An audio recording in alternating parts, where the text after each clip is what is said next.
This is Ken Smith reminding you it happened today, March 18th. We forget that this day, March 18th, has happened in the past thousands of times. For example, March 18th, 1916, there was a battle between Russia and Germany. The Russians lost 100,000 men. The Germans lost 20,000 men on this day.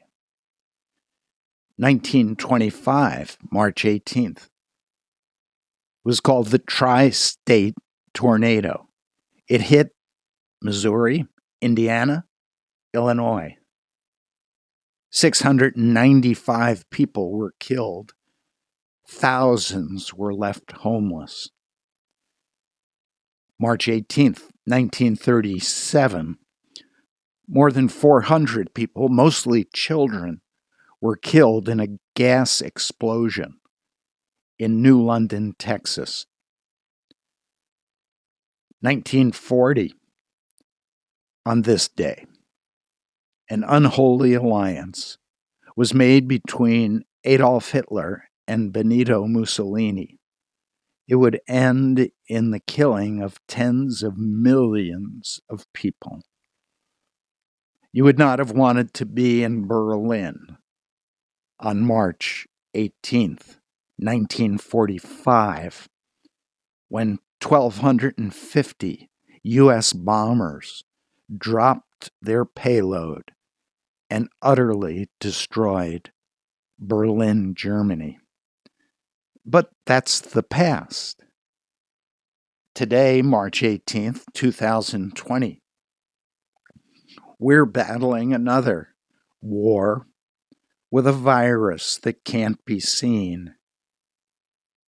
Coronavirus. In the United States today, 1 in 10 adults believe they have already contracted the disease. The figure jumps to 1 in 5 millennials who believe they have the virus. Today, March 18th, the World Health Organization has put out a warning. If you feel any symptoms of the virus, to avoid taking ibuprofen. It's believed that it will worsen the effects of the virus. Today, the United States, along with Canada, temporarily closed the border between our country. This is just one day after the European Union agreed to close its entire borders to non-citizens.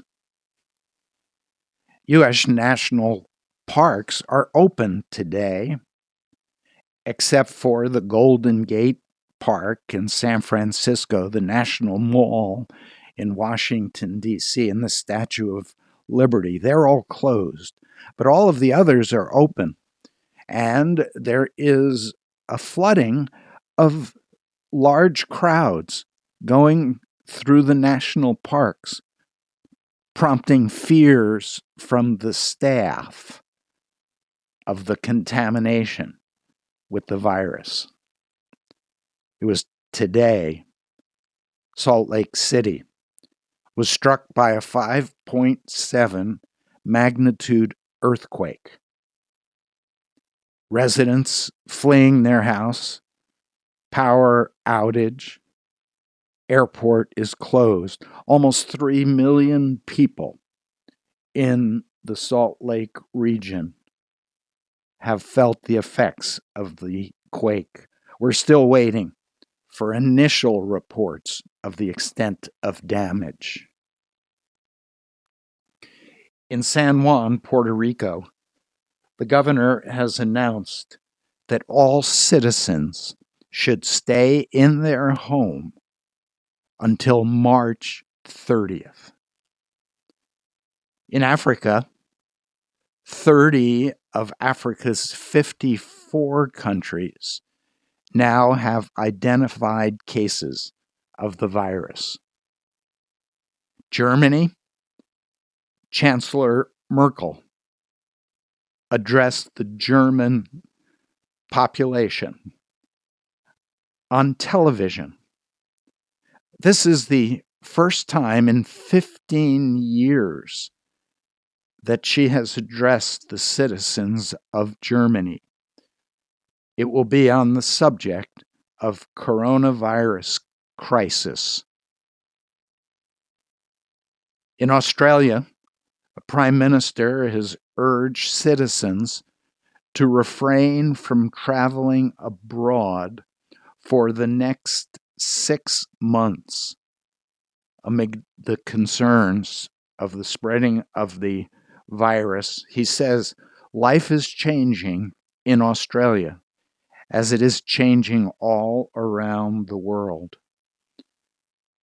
Not only are there corporate and widespread concerns, but individuals are also reflecting. In Israel, an Israeli man returned a 2,000-year-old artifact that he had stolen 15 years ago from the Jerusalem Walls National Park, saying he's felt guilty. He wanted to clear his conscience before the end of the world. In the U.S., nearly all of the 40,000 movie theaters have been shut down. First time in the history of the movie theater business. Los Angeles, the police department has released some 600 inmates from its jails, cutting down on how many people will be booked. The result is, on a normal day, 300 people are booked in the Los Angeles department. It's down to 60. They've now released today 600 inmates. So is this the end of the world? Well, in Matthew 24 in the Gospel, Jesus says, "You will hear of wars and rumors of wars. There will be famines, pestilences, earthquakes in various places. See that you are not troubled. All these things must come to pass, but the end is not yet." Is this the end of the world? No. But is this a difficult day in our history? Yes. And there are many things we can do. This is Ken Smith reminding you it happened today, March 18th, 2020.